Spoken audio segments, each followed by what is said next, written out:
সালামু আলাইকুম রহমতুল্লাহ। একটা সেকেন্ড হ্যান্ড বাইক যখন কিনবেন তখন কোন কোন বিষয়গুলো চেক দিবেন বলেন তো? জানি না।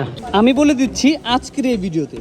নতুন বাইক থেকে বর্তমান মানুষের কাছে ইউজ বাইকের ঝোঁকটা কিন্তু অনেক বেশি, কারণ ইউজ বাইক কিনতেও টাকা কম লাগে, আবার বিক্রি করার সময় ড্যামারেজটাও কম হয়। ইউজ বাইক অথবা সেকেন্ড হ্যান্ড বাইক কেনার আগে অবশ্যই কিছু পয়েন্ট মাথায় রাখবেন। প্রথমেই বাইকের চাবি দেখে নেবেন। বাইকের চাবি দেখেও কিন্তু বুঝতে পারবেন বাইকটা কত কিলোমিটার চলেছে অথবা কতদিন আগের বাইক।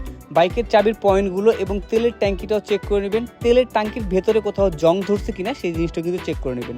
তারপর দেখে নেবেন বাইকের টায়ার এবং বাইকের ডিস্কগুলো। বাইকের হ্যান্ডেলবারের মেজারমেন্ট ঠিক আছে কিনা আর বল রেসেটা ঠিক আছে কিনা এটা অবশ্যই দেখে নেবেন।